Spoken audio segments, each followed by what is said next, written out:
शैला साहिबा, यहाँ पर पीपल्स पार्टी के रवैये के हवाले से बहुत डिबेट है आजकल कि आपने उनको 26वीं तरमीम के लिए कायल करने के लिए एक चीज पे वादा किया, बाद में एतराज लगा के वो बिल सदर मुमलिकत की तरफ से वापस भेज दिया गया। तो आज मौलाना साहब ने इसके ऊपर बड़ा तफसीली बात की। MQM का वफ्द भी उनको मनाने की कोशिश कर रहा है, लेकिन क्या उनको आप लोग कायल कर पाएंगे? पीपल्स पार्टी उनका एतमाद कैसे बहाल करेगी? अच्छा देखें, इसमें पीपल्स पार्टी या गवर्नमेंट का मसला नहीं है। सदर मुमलिकत का एक आईनी किरदार है। सिर्फ इस बिल के ऊपर उन्होंने जो है बात नहीं की। 13 बिल्स थे जिसमें कुछ यूनिवर्सिटीज़ के बिल थे कि जिस पे उन्होंने एतराज़ लगाया कि अब ये प्रोविंशियल सब्जेक्ट है, उसमें भेजा जाए। इसके अलावा एक यूनिवर्सिटी के नाम के ऊपर भी उनका था कि इसका नाम चेंज किया जाए। तो ये उनका एक आईनी काम है, उन्होंने उस पर एक एतराज़ात लगाए हैं। अब हुकूमत की जिम्मेदारी है कि अगर वो समझती है कि इन एतराज़ात को दूर करना है तो दोबारा से बैठ जाए। कोई एक दफ़ा सदर मुमलिकत के जो एतराज़ात हैं उसमें मदारिस की रजिस्ट्रेशन वजारत तालीम के अंडर हो या वजारत सनत, इसके हवाले से कोई बात नहीं है। देखिए, मैं जो है ना उसकी बात कर रही हूँ। अब ये हुकूमत का काम है कि उस एतराज़ पे या तो ये कि वो दोबारा से उस पर बैठकर कमेटी बैठे और ख़ुद सदर के पास भेज दे कि ये एतराज़ात सही कर लिए। कुछ इस नौयत के भी हो सकते हैं, जैसे एक टाइपिंग एरर आया था तो उसको कर दिया उन्होंने, स्पीकर साहब ने। जो बिल में है उस पे वो भेज दे। और अगर कोई ऐसी चीज़ें हैं जिसमें मसला आ रहा है तो आज आज़म नज़ीर तारड़ साहब ने कहा है कि हम बैठ जाते हैं दोबारा, क्योंकि हम सदर के किरदार को, आईनी किरदार को ख़त्म नहीं कर सकते। तो ये आज मौलाना साहब की स्पीच के बाद आज़म नज़ीर मौलाना साहब का जो नुक्ता है मदारिस के हवाले से कि उसके ऊपर टेक ओवर, उसके ऊपर कंट्रोल हासिल करना चाहती है हुकूमत, साल से उनका मौक़िफ़ है, इससे आप इत्तेफाक करते हैं बतौर पीपल्स? देखिए, मौलाना साहब की जमात सिग्नेटरी है उस एक्ट की जो PTI गवर्नमेंट के दौर में किया गया कि रजिस्ट्रेशन जो है मदारिस की वो तालीमी बोर्ड और जो रिलीजियस बोर्ड है उनके थ्रू की जाए, वो इसकी सिग्नेटरी है। बिल्कुल ठीक है। तो अब वो चाह रहे हैं कि सोसाइटी एक्ट के साथ उनकी रजिस्ट्रेशन की जाए। तो उस पर ये बात हुई कि उसमें आर्ट और डांस, रक्स वगैरह इसके लिए रजिस्ट्रेशन होती है। तो ये कुछ टकरा जाएगा उससे। तो मुझे क्योंकि इसकी इतनी क्योंकि ये बहुत ज़्यादा टेक्निकल बातें हैं तो, लेकिन दिलचस्प बात है कि कल आप ही के पीपल्स पार्टी के जो रहनुमा थे वो दलाइल दे रहे थे मौलाना साहब के मौक़िफ़ के खिलाफ। देखिए, बहुत सारे कवानीन ऐसे होते हैं। हमने 18वीं तरमीम के बाद 50 से ज़्यादा सिंध में अमेंड किए बहुत सारे लॉज, और अभी भी हम अमेंडमेंट्स लाते रहते हैं। तो बीच का रास्ता निकल आएगा, आप समझते हैं? हाँ, निकल आएगा। लेकिन मैं एक बात कहना चाह रही थी आपके पहले सेगमेंट से रिलेटेड। देखिए, एक बात बार बार की जाती है कि जी इन्ना लिल्लाह पढ़ लें, इन्ना लिल्लाह पढ़ लें। आप भी तो हमें जाते हुए नजर आए। आपके MNA MPS के किस MNA MPS के हल्के के शहीद लोग हैं, उनके घर गए?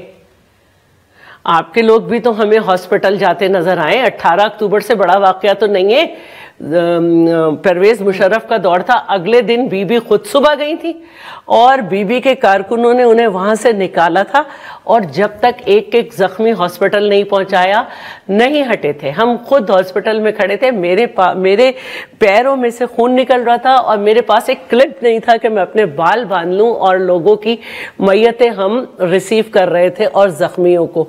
तो ये इनके MNA MPS जख्मियों की लिस्ट बनाए, उनके यौम सोग था तो हमें कोई जाता हुआ नजर नहीं आया ना उनके यहाँ। हमारे यहाँ जो है 18 अक्टूबर को बाकायदा ड्यूटी होती है, तमाम मर्द जो हैं वो कब्रिस्तान जाते हैं, और हमारे जो है ना मुख्तलिफ ग्रुप बनते हैं। ये इस शहदा के शहीद के यहाँ जाएगा, ये शहीद के यहाँ जाएगा, अब्दुल्ला मुराद शहीद हो उनकी बरसी होती है, नजीब की बरसी होती है, हर एक की बरसी होती है। ये झगड़ा साहब रिस्पॉन्ड करना तो मैं ये पूछना चाह रही हूँ कि आपके MNA MPS में से कोई जख्मी नहीं हुआ? झगड़ा साहब, आप इस बात पे अगर रिस्पॉन्ड करना चाहे, और साथ सिविल नाफरमानी की कॉल जिसको आप लोगों ने होल्ड किया हुआ है, लगता ऐसा है कि इसको आप एक आखिरी कार्ड के तौर पे इस्तेमाल करना चाहते हैं, उससे आप क्या मकासद हासिल कर पाएंगे? ये भी पिछले कुछ दिनों से एक डिबेट बनी हुई है। अगर बाहर से भी रेमिटेंसेज आते हैं तो लोग अपनी फैमिलीज के लिए भेजते हैं, आप लोग क्यों ये उम्मीद रखते हैं कि लोग पैसे भिजवाना छोड़ देंगे और यहाँ पर भी बॉयकॉट कर देंगे बिजली और गैस के बिलों का? मुझे लगता है कि आपने अब साहब मेरे से ज्यादा सोचा है ये सिविल नाफरमानी की तहरीक के बारे में। कोई और अगर आपकी सजेशंस, ताकि अंदर कोई डिस्कशन में हम वो भी कंसिडर कर लें। आप रिस्पॉन्ड कर दें। अच्छा ठीक है, नहीं but keep the suggestions coming. मकासद आप बता दें, इससे आप लोग क्या अचीव, आप सोचते क्या हैं कि क्या मकासद हासिल होंगे? देखिए, मेरे ख्याल में सबसे पहले तो मुझे हैरत हुई, लेकिन वैसे नहीं हुई, कि शैला रजा ने कहा कि आपने कोई जो है वो सोग के दिन पे कोई नहीं गया। असल में वो मसला ये है कि टीवी पे जैसे 26 नवंबर की सारी वारदात नहीं थी अलाउड दिखाना, उसके बाद सिर्फ हुकूमत का बयानिया दिखाना अलाउड था, इसी तरह जब 15 तारीख को इतवार के दिन जो यौम शोहदा हमने पेशावर में मनाया, मैंने देखा नहीं, लेकिन मुझे 100% यकीन है कि उसकी 1 मिनट की कवरेज टीवी पे नहीं होगी।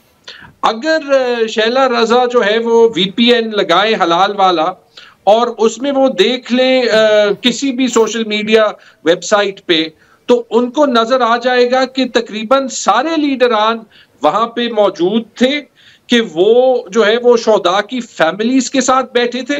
और अगर किसी का दिल हो तो सियासत से ऊपर जाके उनको थोड़ी सी एहसास हमदर्दी भी होनी चाहिए। सारे पाकिस्तानी, जहां तक सिविल नाफरमानी की बात है, मैं आपको जेन्युइनली अपनी उम्मीद बता देता हूं कि हम इस क्राइसिस को सॉल्व कर दें। कल 16 दिसंबर था, 16 दिसंबर को पाकिस्तान में 2 क्राइसिस हुए। एक जो APS का सानिया, जिसे हमें सीखना यह चाहिए कि आज एंटी टेररिस्ट कोर्ट्स में PTI के वर्कर्स और लीडरान ना भरे हो, टेररिस्ट्स भरे हो, उसके लिए आपको ये क्राइसिस सॉल्व करना पड़ेगा। और दूसरा जो सकूते ढाका था, जो हमें ये दिखाता है कि ना कभी इलेक्शन चुराना चाहिए, ना कभी इलेक्शन के बाद हकीकत छुपानी चाहिए, क्योंकि वो हकीकत छुपती नहीं है। हम सब पाकिस्तानी हैं, उसके लिए हमें ये क्राइसिस रिजॉल्व करना होगा। मेरी हुकूमत को ये जो है वो सजेशन होगी, बाकी इनकी मर्जी, कि अगर सिविल नाफरमानी आपकी आखिरी कॉल होगी झगड़ा साहब, अगर आप सिविल नाफरमानी की कॉल देते हैं तो आप समझते हैं उससे हुकूमत घर जाने का इंतजाम हो जाएगा हुकूमत के? मेरे ख्याल में हमें तारीख ये दिखाती है कि जब तक आप एक क्राइसिस को वाकई सॉल्व नहीं करते, तो जो अवाम का फीडबैक होता है वो किसी ना किसी तरीके में आता है। 2.5 साल में क्राइसिस सिर्फ बढ़ा है, हकीकत ना माने मजीद बढ़ेगा, लेकिन नुकसान पाकिस्तान को होगा।